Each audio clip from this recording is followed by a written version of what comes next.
예, 오늘 하나님께서 저희에게 허락한 하나님의 말씀은 신약 성경 갈라디아서 2장 20절 한 절 말씀입니다.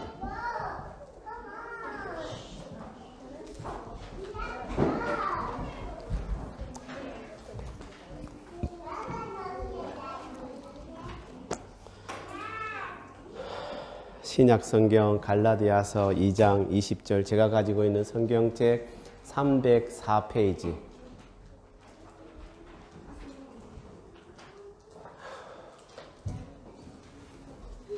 제가 한국의 어느 교회를 보니까 이제 목사님이 자, 우리 다 같이 성경 봉독하겠습니다. 다 같이 일어나십시오 하시더라고요. 그러니까 그 많은 교인들이 다 일어나서 목사님하고 같이 서서 성경 봉독을 하더라고요. 그래서 다 일어나시겠습니다. 자, 불편하시더라도. 아니 뭐 큰 의미를 두는 건 아니지만 그래도 하나님의 말씀을 우리가 봉독하면서 다 일어나서 자, 20절 한 절 말씀 다 같이 그 목소리로 시작. 내가 그리스도와 함께 십자가에 못 박혔나니 그런즉 이제는 내가 사는 것이 아니요 오직 내 안에 그리스도께서 사시는 것이라. 이제 내가 육체 가운데 사는 것은 나를 사랑하사 나를 위하여 자기 자신을 버리신 하나님의 아들을 믿는 믿음 안에서 사는 것이라. 아멘. 이제 앉으셔도 됩니다. 감사합니다. 이제 또 갑자기 일어나라고 하셨는데 다 일어나 주셔서 감사드립니다. 예, 오늘은 제가 마스크 쓰라고 하지 않아서 안 쓰신 분들도 있는데 쓰신 분들이 혹시 마음에 불편하시더라도 좀 이해해 주시기 바랍니다. 예. 하나님께서 이 장소를 성령님께서 다 지켜주실 줄 믿습니다. 아멘. 아멘. 예. 우리가 이 성경을 이렇게 보다 보면은 이 성경이 하나님께서 우리에게 주신 말씀인데 하나님의 감동으로 이 성경을 쓴 기자들이 성경을 썼는데 근데 이해가 되지 않는 부분들이 참 많죠. 특히 처음에 신앙생활 하면서 목사님이 성경을 많이 읽어야 된다고 하니까 성경을 열심히 보는데 좀 이해가 되지 않는, 그러니까 한마디로 말해서 못 쓴다는 부분이 얼마나 많은지 아마 여러분 그런 생각을 가져보신 적이 있을 것입니다. 사실 여러분 저도요 지금 또 성경을 보고 있지만 자, 이 보면서 제가 그 순간 이게 무슨 말씀이지 하는 때가 있습니다. 그럼 어떻게 그걸 그냥 넘어갈까요? 아니 넘어가지는 못합니다. 왜냐하면 그 부분을 갖고 우리 성도님이 저한테 물어보시면은 제가 대답을 할 수 없으니까 어쩌든지 그걸 제가 이제 이해를 하고 넘어가야 됩니다. 막 나중에 죄송합니다. 안 되면은 주석책을 찾아서라도 다른 저보다 훨씬 믿음이 좋고 신앙이 좋으신 그런 학자들이 쓴 주석책을 찾아서라도 저는 그걸 또 제 기도와 함께 이해하고 넘어가려 합니다. 그럼 다 이해하게 되는 그런 마음을 주시는데 참 그런데 이게 참 모순적인 부분들이 있다라는 것을 우리가 많이 깨닫게 됩니다. 예, 기독교를 공격하는 그런 무리들이 이런 성경의 이런 겉으로 모순처럼 보이는 부분을 드러내서 기독교의 위험을 떨어뜨리려고 지금도 아마 꾸준히 노력을 다하고 있는 것이 사실입니다. 근데 여러분, 우리 기독교 내에서도 마찬가지입니다. 이게 참 너무나 마음이 아픈 일인데 성경을 연구하고 또 바라보는 관점에 그것에부터 시작해서 또 그들이 해석하는 차이에 따라 똑같은 이 말씀을 갖고도 저마다 주장하는 바가 다른 것이 사실입니다. 그래서 하나님 아버지는 한 분이신 건 분명하고 그 아들 예수님께서 이 땅에 오셔서 모든 인류의 죄를 대신해서 십자가에 달려 돌아가셨다. 이 사실은 분명한데 자, 그러고 나서 믿는 여러 가지 방식이 다르다는 것을 우리는 알고 있지 않습니까? 그래서 기독교 내에서도 교단이 참 많은 것입니다. 왜 그렇게 교단이 많은지. 근데 여러분, 같은 교단 내에서도 또 생각하는 것이 다르고, 이거는 좀 약간 외적인 부분이긴 하지만 교회 정치적인 면으로 내가 인정을 받지 못하니까 또 이렇게 떨어져 나와서 새로운 교단을 만들기도 하고 이런 일이 있는 것이 사실입니다.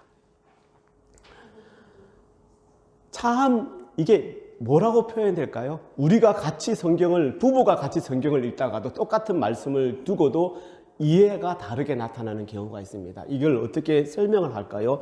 의식 수준의 차이, 생각하는 차이, 이것으로 인해서 전혀 다르게 받아들여지는 것입니다. 이해되는 것입니다. 그래서 진짜 이 믿는 사람에게 이 성경을 열심히 보고 신앙생활 잘 하십시오라고 제가 말씀은 드리지만 그것을 받아들여서 성경을 보면서 그것을 이해하고 신앙생활하는 여러분들 진짜 어렵다는 사실을 저는 압니다. 힘들죠. 아무리 오랫동안 교회 생활을 하고 신앙생활을 했지만 그래도 아직도 내가 이해되지 않는 것들이 많은 것입니다. 참 그렇습니다. 그렇죠. 자, 이 성경을 보면은 많은 사람들이 이 성경을 하나님의 감동으로 썼는데 제가 지금 말씀드린 그냥 우리가 겉으로 눈으로 보기에도 모순처럼 보이는, 그래서 이 모순을 가장 많이 범한다라고 하는 기자가 있다면 그게 누구일까요? 바울입니다. 사도 바울. 사도 바울의 서신을 보면은 참 모순되는 부분이 참 많습니다. 사도 바울의 서신은요, 거의 대부분 그가 서신이기 때문에 편지로 보내는 사람들이 읽은 그 사람들에게 쓰는 글이지만 거의 대부분이 자기의 신앙의 간증이 대부분입니다. 자, 우리 한 부분만 제가 한번 보여드릴까요? 고린도후서 12장 10절 말씀.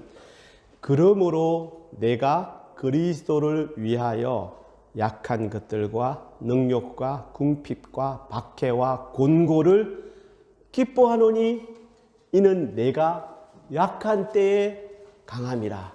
아멘. 여러분 은혜 되시죠?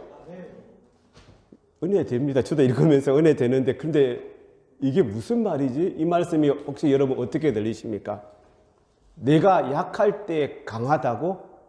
세상 사람들한테 이렇게 말하면 당신이 약할 때 강한 것입니다 라고 말하면 그걸 이해할 수 있을까요? 무슨 말도 안 되는 소리. 약할 때 강하다고요? 그게 무슨 소리야? 그리고 또 오늘 금방 이 말씀 중에서 보십시오. 약한 것들과 능욕과 궁핍과 박해와 곤고. 이게 얼마나 어려운 것들인데 힘든 일인데 그 뒤에 뭐라고 써 있냐면은 기뻐하노니 라고 말하고 있습니다. 이게 함께 쓸 수 있는 어울리는 말이라고 생각하십니까? 진짜 성경을 처음 읽는 사람들이 이게 무슨 제정신 없는 말인가라고 말할 것이 분명한 것입니다. 근데 여러분, 왜 사도 바울이 이 부분에서 이렇게 썼냐 하면요, 사도 바울은 자기의 마음으로 당신의 사역을 한 것이 아니라는 것입니다. 오직 예수 그리스도의 마음으로 사역하고 예수님의 뜻을 따라 순종하며 주님을 섬기며 나아갔습니다. 그래서 이런 말을 할 수 있었던 것입니다. 그러니 무사람들, 세상 사람들의 마음을 볼 때는 이게 말이 안 되는 말들이지만 오직 주님만 바라보며 내 마음에 계시는 예수 그리스도의 마음으로 나아가면, 그런 영적인 눈으로 마음으로 보면은 내 깊은 마음 깊은 곳을 터치하는 이 은혜의 말씀으로 내게 들려온다는 것입니다. 그러니 제가 지금 읽어드린 이 고린도후서 12장 10절 말씀, 이 말씀을 그냥 아무것도 모르는 세상 사람들이나 또는 아직 육신에 속해 있는 그리스도인들에게조차 이 말씀을 읽어드리면은 이게 무슨 말이야 라고 오직 그냥 모순되는 말이구나라고 생각할 뿐이 되는 것입니다. 여러분, 그런데요, 이런 모순적인 이 요소가 이 기독교 안에서도 많이 발견된다는 것입니다. 우리 믿는 사람들 사이에서도 마찬가지입니다. 그게 크게 드러나는 경우가 있고요. 그래서 분쟁이 돼서요. 서로 싸우고 갈라지는 경우도 있고, 또 드러나지 않지만 그냥 나는 이렇게 생각하고 저는 저렇게 생각하네라고 정도로 끝이는 경우도 있기도 합니다. 자, 지금부터 우리가 이야기하는 것이 좀 어렵게 들릴 수도 있습니다. 제가 쉽게 하려고 노력하는데 좀 신학적인 부분들을 좀 이야기하면서 제가 갈 텐데, 그래도 여러분들 꼭 들으셔야 하는 중요한 부분이기 때문에 제가 계속합니다. 자, 모순, 기독교 내에서도 모순이 존재한다. 자, 다른 게 너무너무 많은데 이 모순이, 그 중에 오늘은 제가 포인트가 있으니까 이것만 말씀드립니다. 기독교 안에서 모순되는 두 가지 사상을 제가 말합니다. 이것은, 그 모순되는 사상은 예수님이 이 세상에 오신 이유에 대해서 서로 다른 주장을 하는 두 가지 사상을 오늘 제가 말씀드리려고 합니다. 예수님이 이 세상에 오신 이유, 이게 뭔데? 이거 딱 한 가지인데 뭘 이렇게 두 가지 사상? 예, 두 가지 사상이 사실 있습니다. 존재합니다. 그걸 제가 오늘 말씀드리려 합니다. 첫 번째는 뭐냐면은, 예수님께서 우리를 돕기 위해서 이 세상에 오셨다고 믿는 것입니다. 예수님께서 우리를 도와주시기 위해서 하나님이 아들의 모습으로 사람이 되어서 이 땅에 오셨다. 자, 여기서 우리를 돕는다는 표현은 뭘 말하냐면은, 우리가 이 땅에 살면서 겪게 되는 그런 이런저런 갈등, 문제, 그런 공경에서 우리를 건져주신다는 그런 의미를 갖고 있습니다. 그러니까 이 사상을 말하는 사람들은, 인간은 어쩌다 생기는 그런 이런저런 어려운 문제들 외에는 사실 아무 문제가 없다라고 보고 있습니다. 그리고 그렇게 생긴 문제들조차도 틀림없이 오신 주님께서 우리를 도와주시니까 다 해결해 주실 것이다 라고 말을 합니다. 그러니까 이 말은 뭐냐면은, 모든 인간은 기본적으로는 다 좋은 사람들이야, 좋은 자들이야. 그러나 가끔 가다가 몇 가지 작은 실수를 범할 뿐이야 라고 말하는 것입니다. 그리고 이 사상은요, 기독교에 대해서 말하면서 이 기독교의 목적이 그 기독교에 들어와 있는 모든 사람들을 더 좋은 사람으로 만드는 것이다 라고 주장을 펴니다. 그래서 그리스도인이 되면은 당연히 세상에서 더 성공하고 더 유명해진다라고 말하는 것입니다. 그 직업이 무엇이든지 상관없이 예수님의 교훈과 또 그 기독교라는 종교가 그것을 성공으로 이끌어 줄 것이다라고 말하는 것입니다. 이 예를 많이 들 수 있지만 제가 이런 예를 들어도 되는지 안 되는지 모르겠지만 하나 예를 들자면은, 세상적인 그런 냄새가 진하게 풍기는, 여러분 가보셨죠? 젊었을 때 나이트클럽에서 노래하는 가수가 교회를 다니면은 나이트클럽의 특 A급 가수가 될 수 있다? 그래서 당신 성공할 것이에요. 돈 많이 벌 것이에요. 정직하지 못한 사업을 한다고 하여도 주님께서 당신을 도와주시니까 성공하실 거예요. 돈 많이 버실 거예요. 유명해질 거예요. 라고 말하는 논리라는 것입니다. 이런 사상을 갖고 있는 사람들은요, 이 성경 보는 것도 좋아합니다. 근데 편식합니다. 나에게 좋은 구절만을 긁어 모아서 오직 나에게 필요한 구절만을 써먹으려고 한다는 것입니다. 이들의 말에 의하면 하나님은 그냥 오직 당신의 자녀들을 더 좋은 사람으로 만들기를 원하실 뿐이다 라고 외칩니다. 그러니 그들에게 있는 모든 문제는 반드시 무엇이든지 간에 다 그리스도께서 그것을 해결해 주실 것이다 라고 굳게 믿습니다.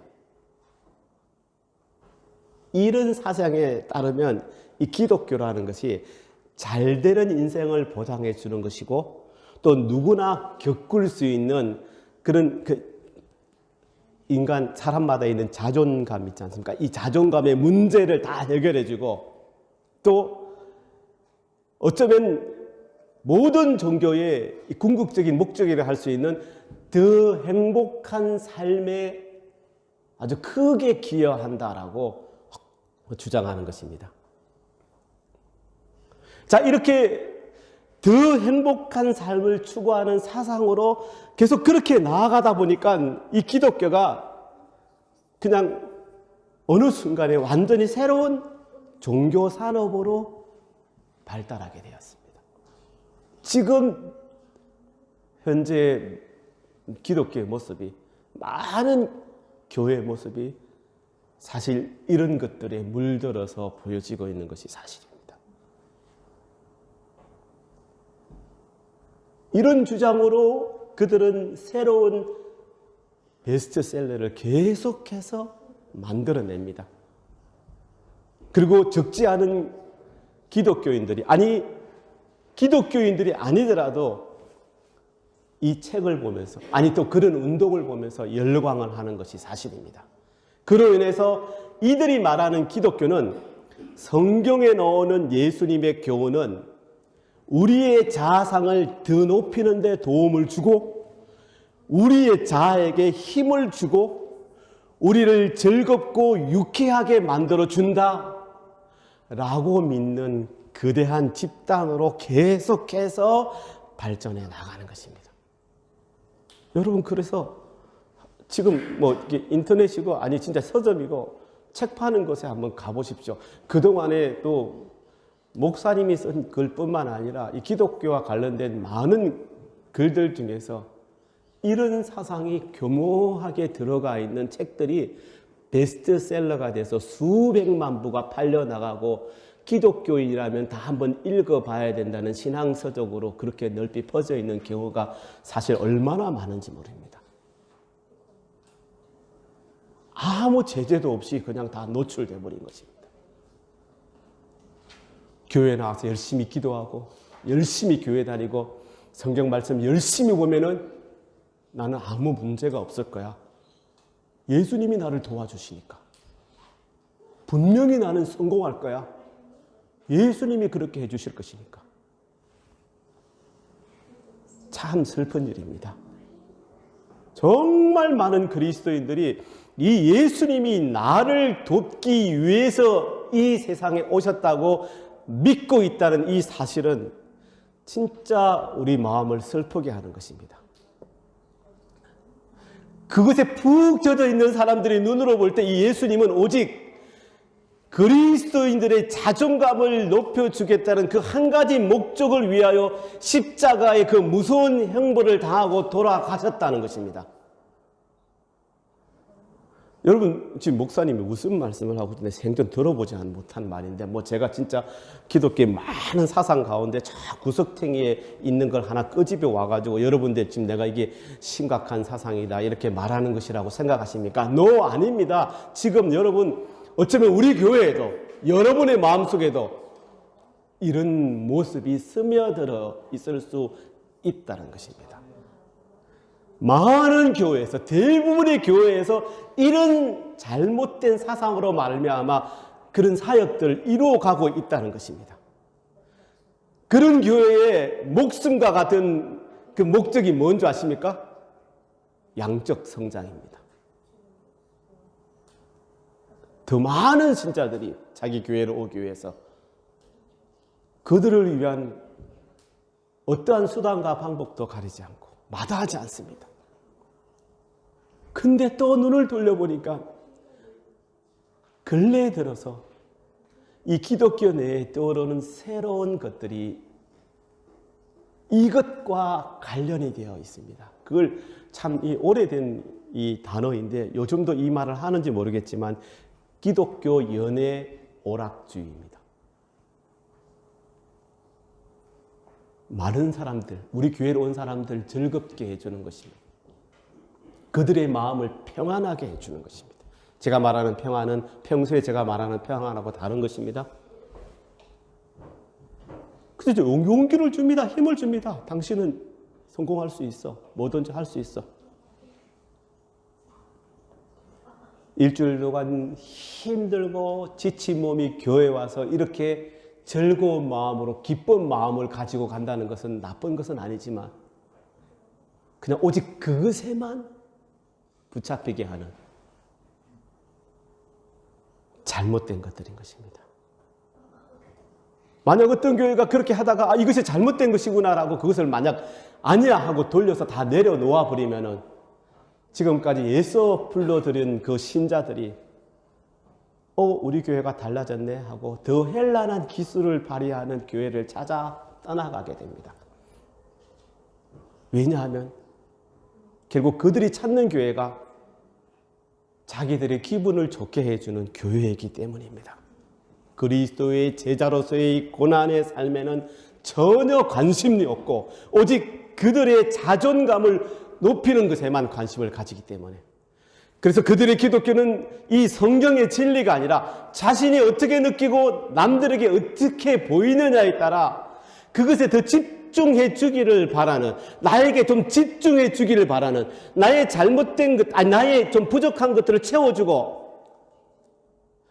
내 힘든 것들을 좀 이렇게 해결해 주기를 바라는 그것에만 집중한다는 것입니다. 그렇기 때문에 이렇게 자기의 문제가 해결되지 않으면, 자기의 기쁨이 솟아나지 않으면 그 교회를 떠나가는 것입니다. 제가 지금 이렇게 말씀드리는 게 도대체 무엇이 문제일까요? 무슨 문제일까요? 그것은 바로 우리입니다. 이 몸뚱아리. 내가 내 몸뚱아리, 이 육신을 너무 생각하기 때문에 이 육신의 문제라는 것입니다. 내 육신의 만족에 집중하고 있기 때문에, 이렇게 이 육신이 존중받는 것이 너무나 나에게는 중요한 문제이기 때문에 교회 안에서 그 육신이 존중받아야지만이 내가 평안함을 누릴 수 있다라고 생각하는 것입니다. 그냥 그렇게 바뀌어진 것입니다. 그래서 교회는 양적 성장을 위해서, 그런 사람들이라도 오게 하기 위해서 그 육신이 존중되는 일들을 얼마든지 허용하게 되는 것으로 빠지는 것입니다. 우선 사람들이 모이는 것이 중요하지 않습니까? 어떤 교회 당에 왜 우리 교회는 부흥하지 않습니까? 목사님하고 얘기하면서, 목사님, 우선 사람들이 우리 교회를 와야지 중요하죠. 그러고 나서 말씀을 전해야 되는 것 아닙니까? 오지 않는데 무슨 목사님의 말씀을 들을 수 있습니까? 라고 말하는 장로님들이 얼마나 많은지 모릅니다. 그럼 어떻게 합니까? 그 장로님들이 그렇게 말씀하시니 이겨내지 못하면 목사님이 떠나야 되겠죠. 이겨내면은 목사님이 그 장로님들을 바꿀 수 있겠죠. 근데 그 목사님이나 장로님들이, 죄송합니다, 좀 짝짝꿍이 되면은 제가 지금까지 말한 그런 교회로 흘러가는 것입니다.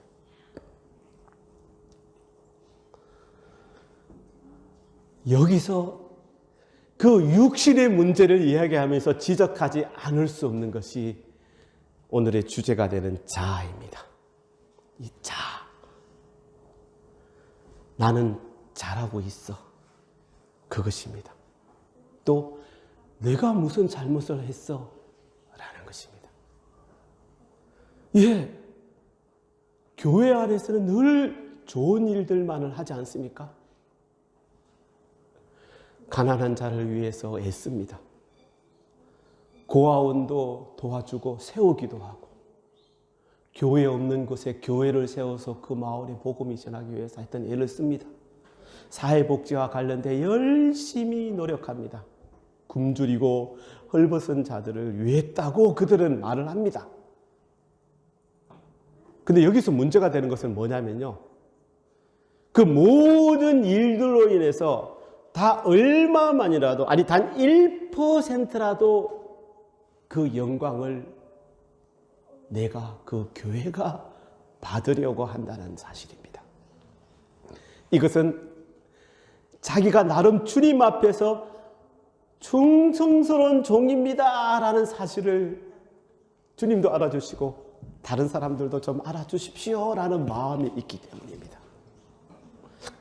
여러분, 이거는 하나님의 사상, 하나님이 우리에게 주시는 교훈에 완전히 위배되는 것입니다. 무엇인지 아십니까? 하나님께서는 모든 영광을 하나님 당신이 홀로 받으시기를 원하신다고 분명히 성경에서 우리에게 가르치고 있습니다.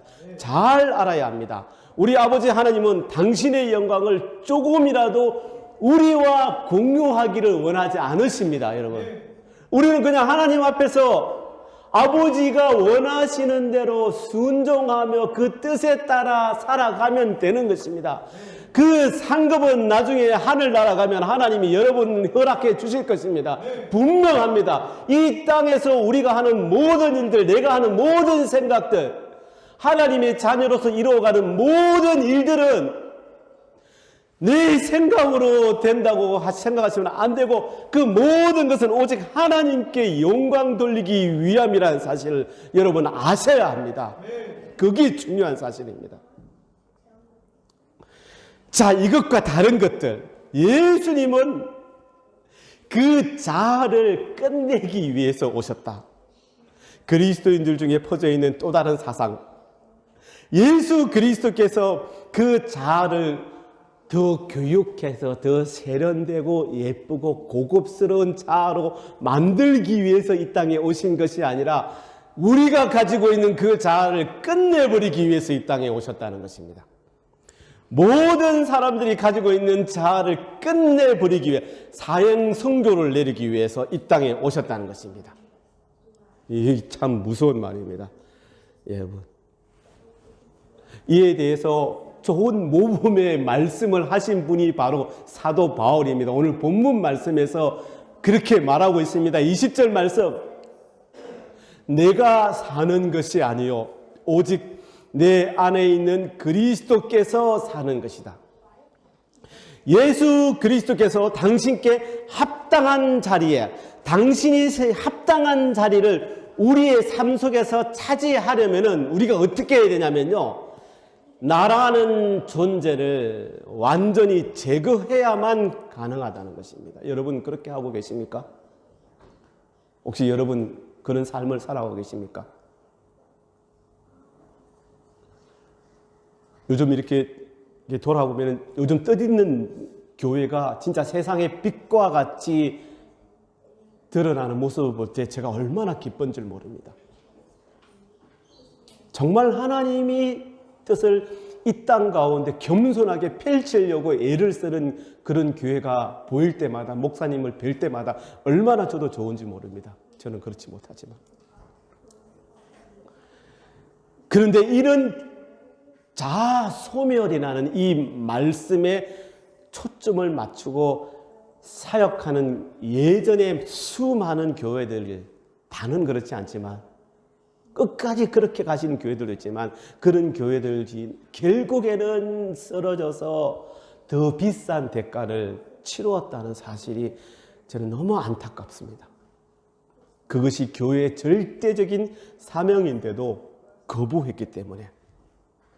여러분, 그러면 교회 안에서 자아 소멸이라는 것이 무엇입니까?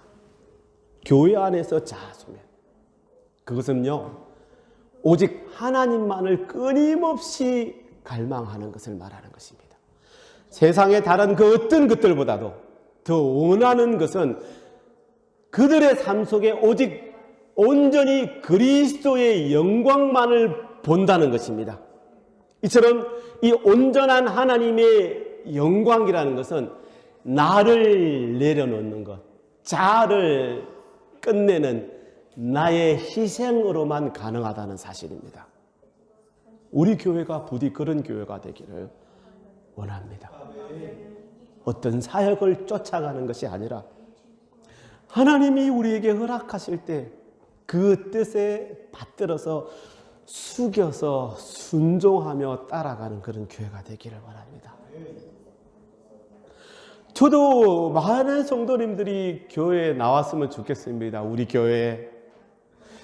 그러면 제가 그걸 감당할 수 있을지는 제가 장담은 못하겠지만, 그래서 진짜 하나님을 만나는 자리가 이 교회가 되었으면 좋겠습니다.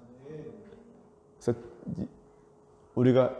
제가 우리 집사람 이 성경책에서 뭐가 툭 떨어지길래 이 뭐야 하고 딱 보니까 주보더라고요. 보니까 2013년 12월 25일 성탄절 주보인데, 제가 그 주보에 우리 그 주보의 메인 사진을 그 전전주일 찍은 사진으로 딱 넣었더라고요.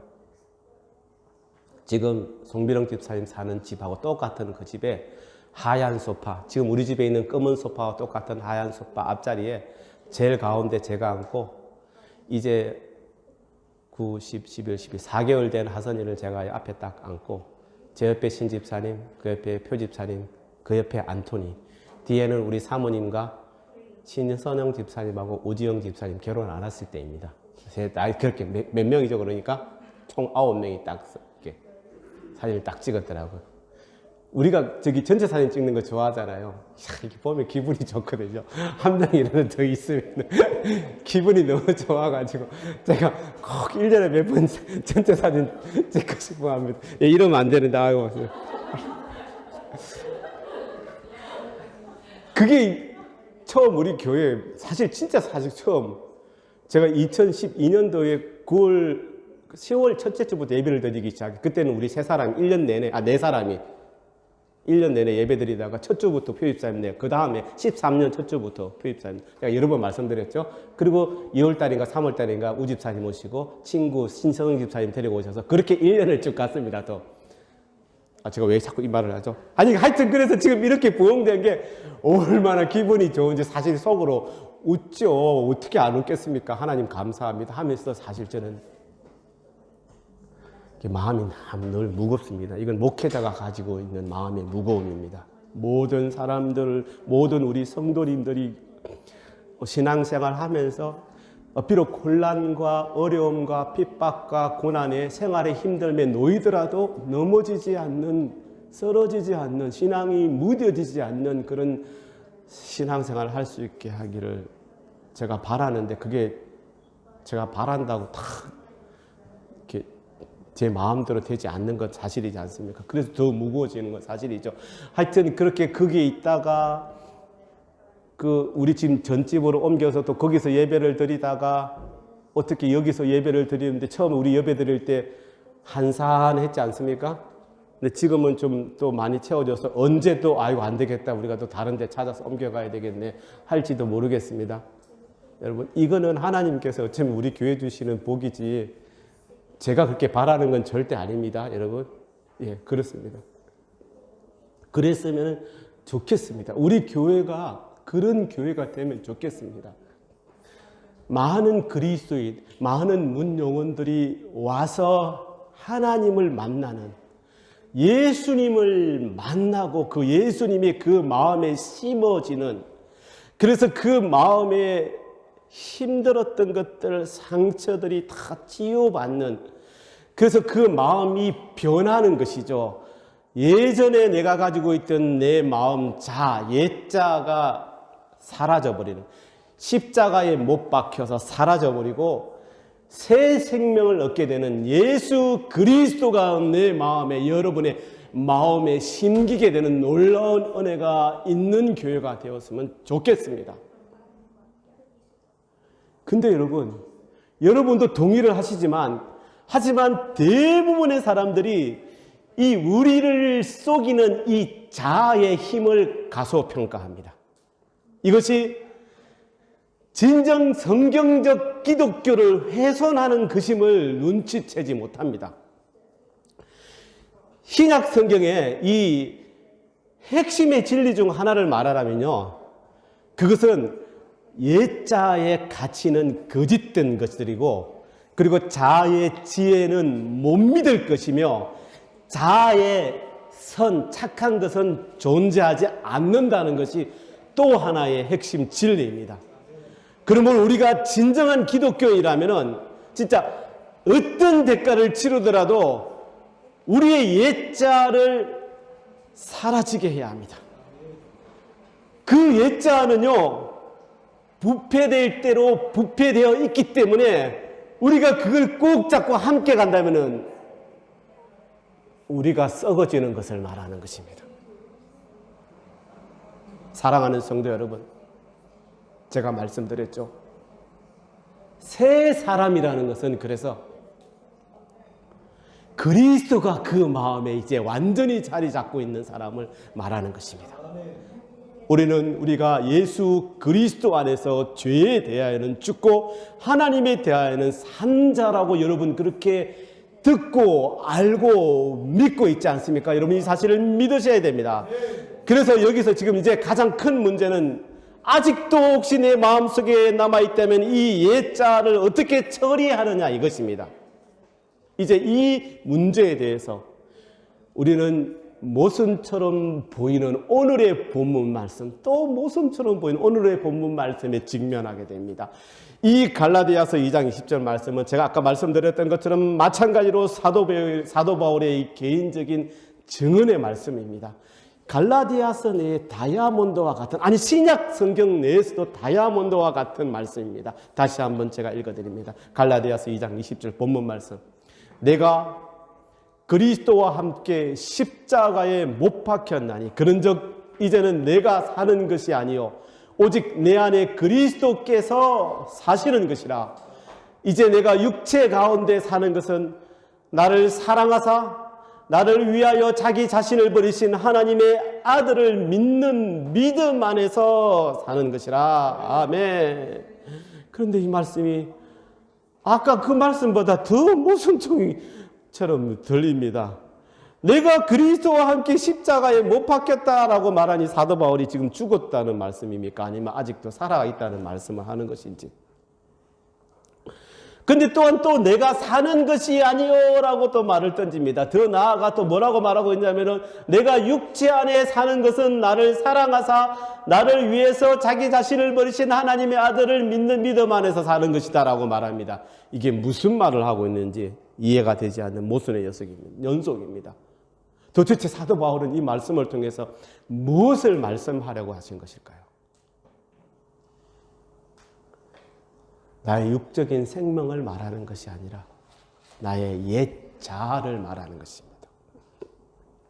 옛 자아를 우리 요즘 제가 처음부터 했어야 되는데 얼마 들어서 우리 사모님의 끊임없는 겉면의 말씀을 받아들여서 우리 글렌을 위해서 주보 안쪽을 열심히 바꾸고, 여러분 잘 모르시죠? 이건 또 제 자랑하는 건데 이러면 안 되는데 여러분의 주보하고 우리 글렌의 주보는 다릅니다. 글렌의 주보는 우리 찬송이 영어로 되어 있습니다. 그러기 위해서 여기 영어로 이렇게 주제도 쓰고 막 써놨지 않습니까? 그러면서 이제 그 주제를 이제 다 말씀 요약을 해서 죄송합니다. 제가 실력이 딸려서 그걸 번역을 하지 못하기 때문에 우리 세연이한테 턱 토스를 하면은 세연이가 그걸 쫙 번역을 하는데 주제를 나한테 탁 던져줍니다. 그게 오늘 우리 주제입니다. 여러분 오늘 주제를 영어 번역해 놓은 걸 한번 보십시오. 뭐라고 됐습니까? Nail your ego to the cross. 내가 보면서 옛자인데 왜 에고라고 해놨지?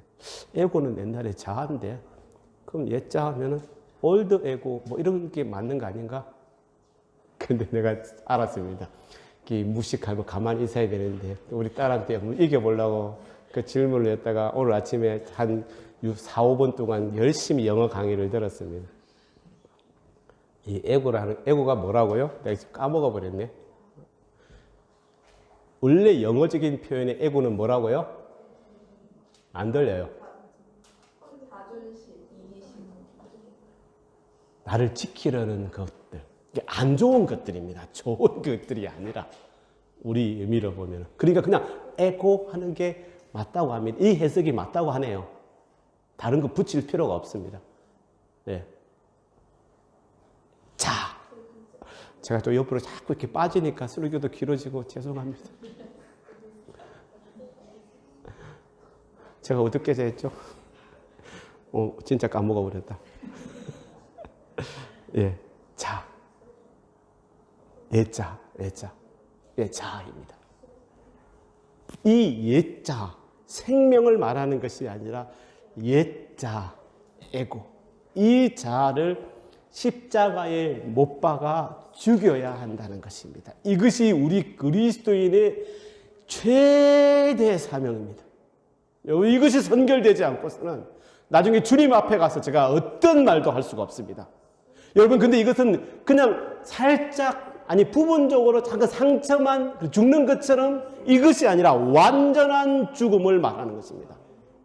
그래서 사도 바울은 이 옛 자아가 완전히 죽어버리고 새로운 자아가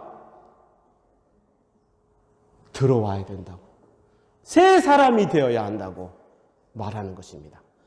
나의 옛 자아는 그냥 십자가에 못 박아서 완전히 사형선고해버리고, 그로 인해서 나는 이제 그러면 죽었지 않습니까?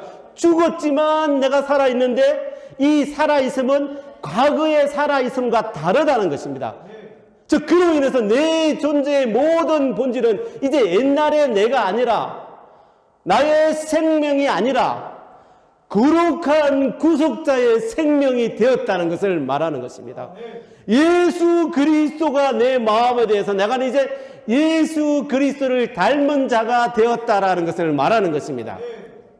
이렇게 나의 자아가 이 십자가에 못 박히면은 나 삶 속에 예전에 생각하던 그런 모든 것들은 다 사라지고 예수 그리스도의 생명이 내 속에 들어오기 때문에 그 예수 그리스도의 생명으로 말미암아 이제는 열매를 맺게 된다라고 말하는 것입니다.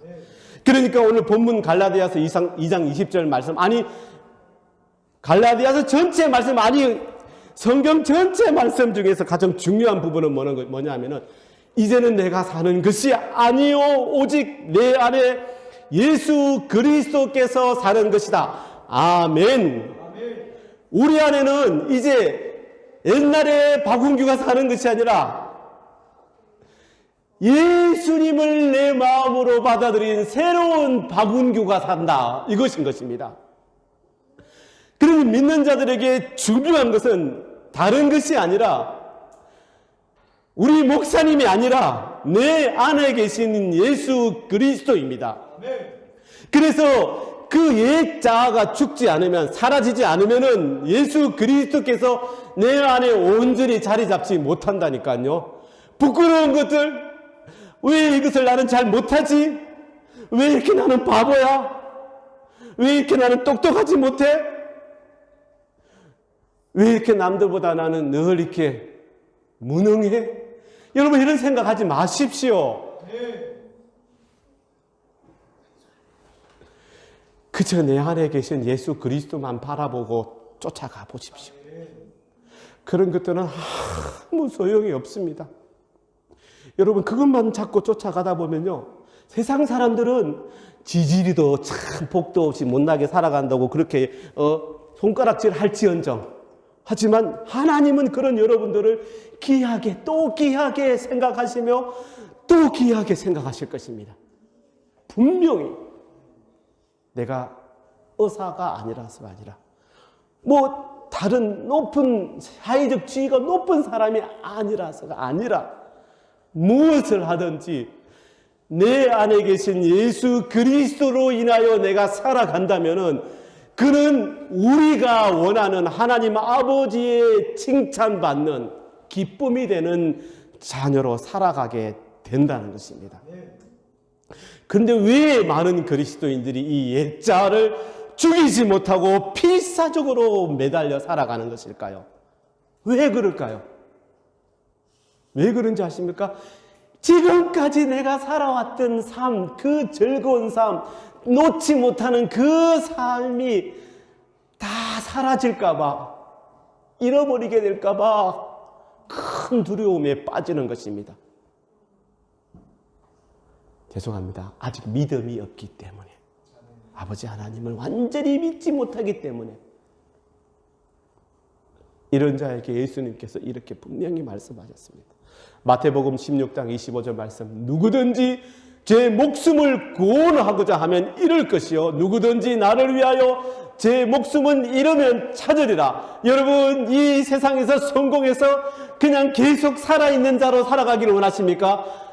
주님의 눈으로 바라보면 다 죽은 자들인데, 그래서 하늘나라에 가면 절대 내 자리를 찾을 수 없는 그런 죽은 자의 삶인데, 이 세상의 눈으로는 승리한 삶, 성공한 삶, 그런 삶만 살기를 원하십니까?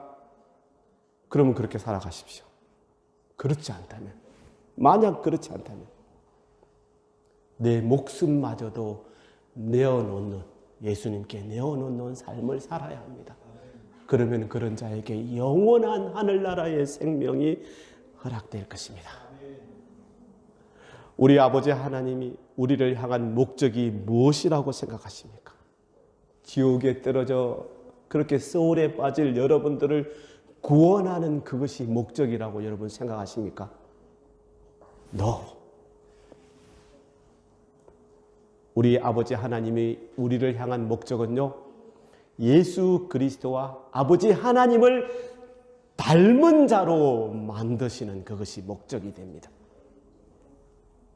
그렇게 하기 위해서 우리 아버지 하나님은 우리가 당신의 얼굴을 보는 날까지 우리의 손을 놓지 않으려고 그렇게 애를 쓰고 계십니다.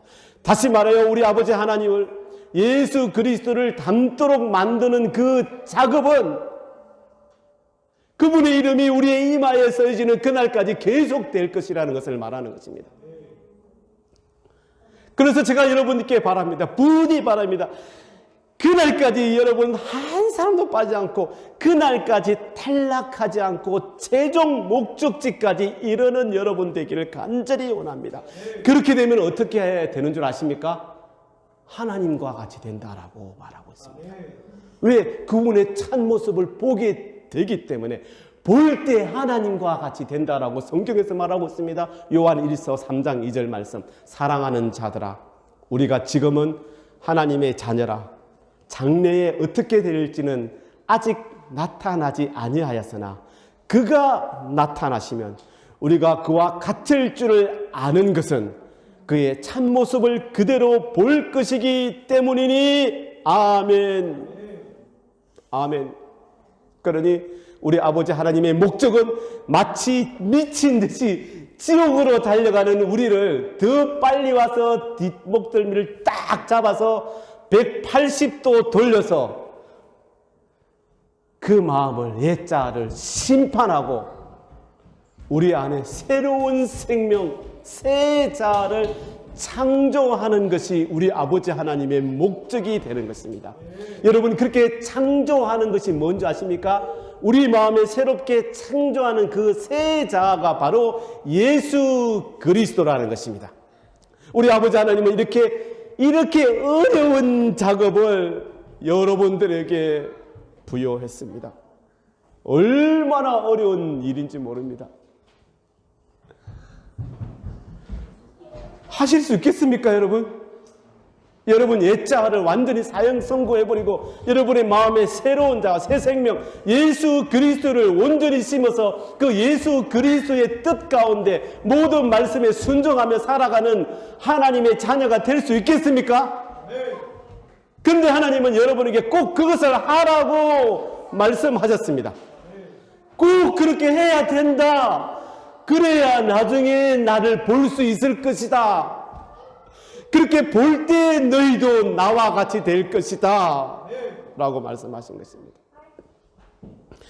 성경에 보면은 얼마나 아름다운 구절들이 많은지요. 저는 그 중에 이 구절을 생각합니다. 시편 90편 17절 말씀. 자, 지금 성경을 보면요, 이렇게 써 있습니다. 우리 하나님의 은총을 우리에게 내리사라고 써 있습니다. 근데 여러분, 구 성경을 찾아가면은 이 은총, 밑에 보면 해석 부분에 이 은총에 대해서 아름다우니 이렇게 써 있을 것입니다. 그러니까 뭐냐면요, 주 우리 하나님의 아름다우심을 우리에게 내리게 하사라는 말씀입니다. 여러분, 아버지 하나님의 아름다움을 아십니까? 여러분, 아버지 하나님의 아름다움을 가늠할 수 지금 있습니까? 여러분, 그 하나님 아버지 아름다움을 말로 다 표현할 수 있습니까? 여러분, 그것을 다 느낄 수 있습니까? 그것이 얼마나 놀라운 것인지 우리는 절대 다 알 수 없습니다. 단지 우리가 아는 것은 그냥 정말 일부분뿐일 것입니다. 나중에 우리가 하나님을 뵙게 될 때 그 하나님의 아름다움을 그제서 비로소 알게 될 것입니다. 그 놀라운 아름다움, 그 아름다우심이 여러분이 이 땅 가운데 옛자아를 버리고 새 자아로, 새 생명으로 살아갈 때 그 아름다우심을 여러분이 다 받게 된다는 것입니다. 우리 아버지 하나님께서 우리에게 진짜 말도 안 되는 거래를 제안하신 것입니다. 이것이 돈 1,000억이다. 자, 나랑 같이 거래할래? 이것 아니. 그냥 그저 이 거래는 내가 내 자아를, 하나님께서는 내가 내 자아를, 새로운 자아를, 예수 그리스도를 너에게 줄 것이니 네가 가지고 있는 그 마음속의 옛 자아를 버려라. 이 거래입니다.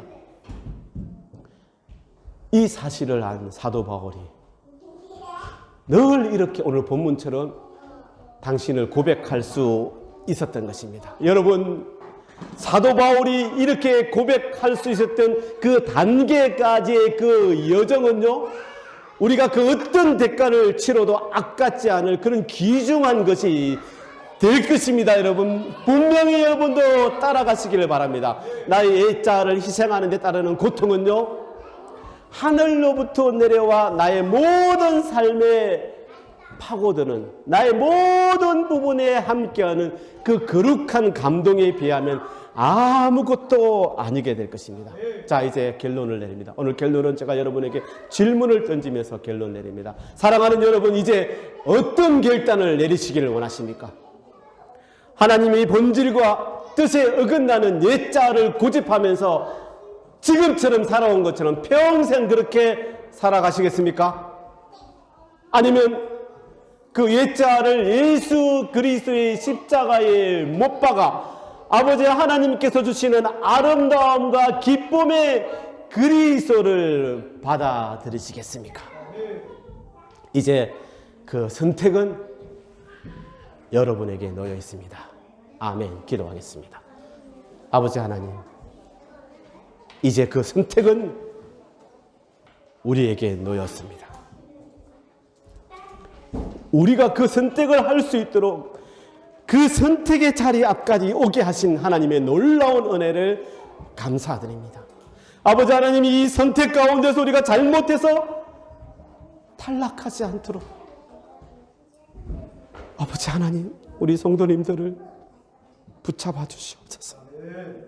하나님 아버지 원하시는 올바른 선택을, 온전한 선택을 하며 살아갈 수 있도록 인도하여 주시옵소서. 하나님 감사합니다. 예수님의 이름으로 기도드립니다. 아멘.